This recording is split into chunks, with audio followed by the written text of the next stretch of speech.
Hello students जय जगन्नाथ पिला माने पूर्व वीडियो रे आमे पढ़िथिले विशेष्य विशेषणगत पूर्व जाय पढ़िथिले जोडा कि हमर कथिला ना विभक्तिगत अशुद्धता थिला एई जे आमे पूर्व वीडियो पढ़िथिले तो जो माने पूर्व वीडियो देखि नाहंती पूर्व वीडियो आगे देखि जाई आसंतु कारण पिला ने एटा होची तम मानकर गोटे लॉन्ग क्वेश्चन कारण एई जरु क्वेश्चन त माने फर्स्ट यूनिट त माने गोटे निहाती पाइबो तो भल भाबरे पिला ने बुझी कि आस आ नोट कर दे पिला ने मु जेंति देइछि त माने नोट इजीली करिकि मन रखि पारिबो तो चैनल को बता जल्दी जल्दी एबेठु ही सब्सक्राइब करी रखिन कारण आगो तुमको इंपोर्टेंट क्वेश्चन यूनिट वाइज भी आसीजिवो एमसीक्यू भी प्रैक्टिस करा जिवो जोरा कि सब यूनिवर्सिटी पई ऑटोनोमस कॉलेज पई पिला माने एप्लीकेबल रहिबो।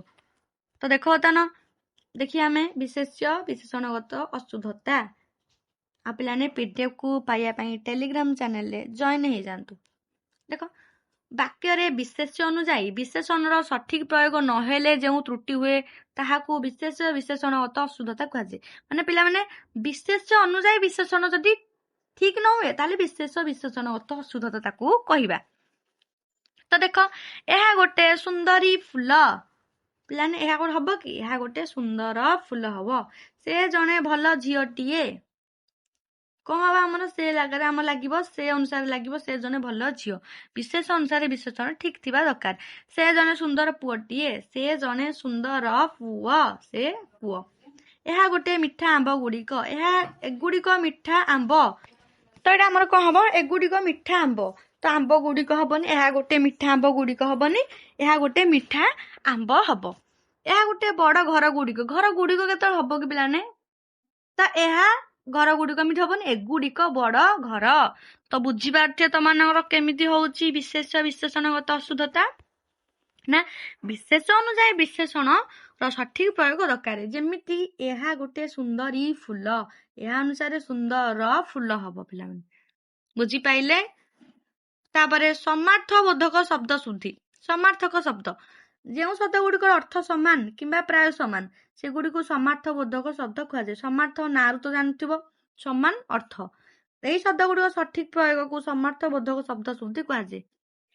देख सूर्य सूर्य माने कौन रवि दिवाकर भास्कर चंद्र माने शशि इंदु सुधाकर माने तार समार्थ बोधक शब्द माने कौन कहल सूर्य को रवि भी कहुए दिवाकर भी कहुए ताले एरा सब गोटे गोटे कौन तार समार्थ बोधक शब्द पृथ्वी धरित्री वसुंधरा मेदिनी जल नीर बारी तोय बुझी पाइले पिलाने। तापरे अग्नि एरा पिलाने मन रखी एग्जाम आसुची त मानकर शॉर्ट क्वेश्चन रे अग्निर अन्नल बह्नी पावक राजार नृप भूपति महिपति गुरु शिक्षक आचार्य उपाध्याय वनर अरण्य कानन विपिन समुद्र सागर सिंधु रत्नाकर पिलाने इंपोर्टेंट देछि बस एतिकी खाली पढ़। तापरे समुद्र गला ये पवन वायु अनिल मारुत तो प्रयोग देखिया केंती वाक्यर प्रयोग देखिबा सूर्य पूर्व दिगरे उदय हुअन्ति तो सूर्य जगह आमे कौन रखि परिबा एठी रवि बुझी पाइले पृथ्वी आमर बासस्थान धरित्री आमर बासस्थान तो या जगह अलग जदि किछि लिखियो तमर अशुद्धता आमर तमर आसीबो। जल जीवन पाई अपरिहार्य नीर लिखि पारिबो गुरु हमको ज्ञान प्रदान करती आचार्य हमको ज्ञान प्रदान करती बुझिपारे तार वाक्य गठन जनित अशुद्धता देख ना आमर कौन हम व्याकरण नियम अनुजाई वाक्य शब्द गुड़ सठिक क्रम यानी सठिक क्रम जदि नथिबो रूप संपर्क रक्षा कर नथिबो तार त्रुटि हम तो निहाती से त्रुटि कौन कहे वाक्य गठन जनित अशुद्धता बुझिपारे पिलाने सठिक क्रम रूप और संपर्क मु भात खाए दैनिक एमती हम कि पिलाने सठिक क्रम अच्छी कि पिलाने एटा क्रम नहीं मु दैनिक भात खाए यहीटा हम से स्कूल को प्रतिदिन जाए नहीं से प्रतिदिन स्कूल को जाए नहीं बुझिपारे राम बही पढ़ुची घरे राम घरे बही पढ़ुची ठीक हम ठीक क्रम आसुनी मु काली जीवी कटक मु काली कटक जीवी बुझिपारे कोठी कौन भूल होउची पिला माने खेलुछंती पड़ियारे पिला माने पड़ियारे खेलुछंती बुझिपारे कोटा ठीक हम यदि वाक्य सब ठीक अच्छी किंतु क्रम ठीक नथिबो संपर्क ठीक नथिबो ताहाले भूल आसीबो तो सेटा को वाक्य गठन जनित अशुद्धता कहिबा। तापर देखिया आकांक्षा कौन पिलाने आकांक्षा पढ़ुची क्वेश्चन इंपोर्टेंट मन रख ବାକ୍ୟର ଅର୍ଥ ସମ୍ପୂର୍ଣ୍ଣ କରିବା ପାଇଁ ଗୋଟେ ଶବ୍ଦ ଅନ୍ୟ ଶବ୍ଦକୁ ଯେଉଁ ଆବଶ୍ୟକତା ଅପେକ୍ଷା କରେ ତାହାକୁ ଆକାଂକ୍ଷା କୁହାଯାଏ। ତାହେଲେ ଗୋଟେ ବାକ୍ୟଟେ କମ୍ପ୍ଲିଟ ହବା ପାଇଁ ସେ ଯଦି କିଛି ଶବ୍ଦକୁ ଆବଶ୍ୟକ କରେ ତାକୁ ଆକାଂକ୍ଷା କହିବା। ରାମ ଭାତ, ବାକ୍ୟ ଅସମ୍ପୂର୍ଣ୍ଣ ହଉଛି। ଏଠାରେ ଭାତ ପରେ ଖାଏ ଶବ୍ଦର ଆକାଂକ୍ଷା ଅଛି। ତାହେଲେ ରାମ ଭାତ ଖାଏ, ଏଠି କିଛି ଶବ୍ଦକୁ ଅପେକ୍ଷା କରୁଛି, ବୁଝିପାରିଲେ? ତାକୁ ଆମେ ଆକାଂକ୍ଷା କହିବା। ସୀତା ସ୍କୁଲକୁ, କଣ ସୀତା ସ୍କୁଲକୁ କଣ କିଛି ଅର୍ଥ ପ୍ରକାଶ କରୁଛି କି ନାଇଁ? ଏଠାରେ ଯାଏ ଶବ୍ଦର ଆକାଂକ୍ଷା ଅଛି। ତାହେଲେ ଯୋଉଟା ଆମର ରହୁଛି ପିଲାମାନେ ସେଇଟା ଆମର କଣ ନା ଆକାଂକ୍ଷାକୁ ଦରକାର ପଡୁଛି। ସୀତା ସ୍କୁଲକୁ ଯାଏ, ସେ ପୁସ୍ତକ କଣ ସେ ପୁସ୍ତକ ପଢୁଛି, ବୁଝିପାରିଲେ? ଏଇଟା ଆମର କଣ ହବ? କିଛି ଶବ୍ଦକୁ ଅପେକ୍ଷା କରୁଛି। ତାହେଲେ ଗୋଟେ ବାକ୍ୟଟେ ପୂର୍ଣ୍ଣ ହେବା ପାଇଁ ଯଦି କିଛି ଶବ୍ଦକୁ ଆବଶ୍ୟକତା କରେ ବା ଅପେକ୍ଷା କରେ ତାକୁ କଣ କହିବା? ଆକାଂକ୍ଷା କହିବା। ବୁଝିପାରିଲେ ଏତିକି? ଯୋଗ୍ୟତା କଣ? ଯୋଗ୍ୟତା କଣ ପିଲାମାନେ? ନା ବାକ୍ୟରେ ବ୍ୟବହୃତ ଶବ୍ଦ ଗୁଡ଼ିକର ଅର୍ଥ ପରସ୍ପର ସଂଗତିପୂର୍ଣ୍ଣ ଉପସ୍ଥିତ ହେବାକୁ ଯୋଗ୍ୟତା କୁହାଯାଏ। ମାନେ ତାଙ୍କ ପରସ୍ପର ଭିତରେ କିଛି ଅର୍ଥ ପ୍ରକାଶ କରିପାରୁଥିବ। ଅର୍ଥାତ୍ ବାକ୍ୟରେ ଏପରି ଶବ୍ଦ ବ୍ୟବହାର ଉଚିତ ଯାହା ଅର୍ଥ ଦୃଷ୍ଟିରୁ ଠିକ ଆଉ ସମ୍ଭବ। ଯୋଉଟା ସମ୍ଭବ ପିଲାମାନେ, ଯୋଗ୍ୟତା ମାନେ କଣ? ଯୋଉଟା ଠିକ ଥିବ ଆଉ ସମ୍ଭବ ଥିବ, ସମ୍ପର୍କ ପରସ୍ପର ମଧ୍ୟରେ ଥିବ। ସେ ଅଗ୍ନି ପିଏ, ଅଗ୍ନି ପିଲାମାନେ କିଏ ପିଏ କି? ଏଇଟା ଯୋଗ୍ୟ ତ ନୁହଁ, ଅସମ୍ଭବ। ସେ ପାଣି ପିଏ, ହଁ ଏଇଟା ଆମେ କହିପାରିବା ସେ ପାଣି ପିଏ ଠିକ, କିନ୍ତୁ ସେ ଅଗ୍ନି ପିଏ ଏଇଟା ତ ହବନି। ତାହେଲେ ଯୋଉଟା ଅସମ୍ଭବ, ତାହେଲେ ଅର୍ଥ ଦୃଷ୍ଟିରୁ ଠିକ ନୁହଁ, ତାହେଲେ ତାକୁ ଯୋଗ୍ୟତା ବୋଲି କହିବା। ଗାଈ ଉଡେ, ଗାଈ କେତେବେଳେ ଉଡେ କି? ପକ୍ଷୀ ଉଡେ, ଅଯୋଗ୍ୟ ଏଇଟା ପିଲାମାନେ। ମାଛ ଗଛ ଉପରେ ଚଢେ, ମାଛ ପାଣିରେ ପହଁରେ। ପଥର ଖାଏ, ପଥର ଖାଏ କି? ମଣିଷ ଭାତ ଖାଏ। ଏଇଟା ସବୁ କଣ ଆମର ଯୋଗ୍ୟତା। ଆସକ୍ତି ପିଲାମାନେ କଣ ନା ବାକ୍ୟରେ ପରସ୍ପର ସମ୍ବନ୍ଧିତ ଶବ୍ଦ ଗୁଡ଼ିକ ଯଥାସତ୍ତ୍ୱ ସନ୍ନିକଟତା ବା କ୍ରମ ବିନ୍ୟାସକୁ ଆସକ୍ତି କୁହାଯାଏ। ଅର୍ଥାତ୍ ଯେଉଁ ଶବ୍ଦ ଯାହା ସହିତ ସମ୍ପର୍କିତ ସେଗୁଡ଼ିକୁ ବାକ୍ୟର ନିକଟ ରହିବା ଉଚିତ। ରାମ ଖାଏ ଭାତ ହବନି, ରାମ ଭାତ ଖାଏ।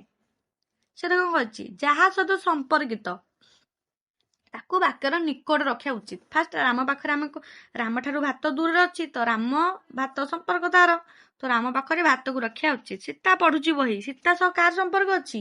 ବହିର ସମ୍ପର୍କ ଅଛି, ତ ସୀତା ପାଖରେ ବହି ଲାଗିବ ନା। ପିଲାମାନେ ଖେଳୁଛନ୍ତି ପଡିଆରେ, ପିଲାମାନେ କୋଉଠି ଖେଳୁଛନ୍ତି? ପିଲାମାନେ ପଡିଆରେ ଖେଳୁଛନ୍ତି। ଆଗ ଆସିବ ପଡିଆ, ମୁଁ ଯିବି କାଲି କଟକ, ସେ ମୁଁ ମାନେ ମୁଁ ପ୍ରାୟୋରିଟି କୋଉଟା ଆମର? କଟକକୁ, ତ ମୁଁ କାଲି କଟକ ଯିବି ଆସିବ ଏମିତି। ତ ଏଠି ଆମେ ଫାଷ୍ଟ ପଢିଆ ଏକପଦୀକରଣ। ଏକପଦୀକରଣ କଣ ନା ତମ ମାନଙ୍କର ଏକପଦୀକରଣ ହଉଛି ଆମର କଣ, ଟିକେ ଚେଞ୍ଜ କରିଦବା ପେନ୍।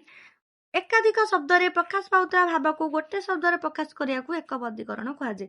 ମାନେ ତାର ଗୋଟେ ଦେଲା ଆମର ଗୋଟେ ଏକାଧିକ ଶବ୍ଦରେ ପ୍ରକାଶ ପାଉଥିବା, ମାନେ ଗୋଟେ ଶବ୍ଦ ତାକୁ ପ୍ରକାଶ କରିବ। ଦେଖ ଏଇଟା କେତେ ଲେଖା ହେଇଛି, ଏଇଟା ଦେଖ ଗୋଟେ ଶବ୍ଦରେ ଲେଖା ହେଇଛି।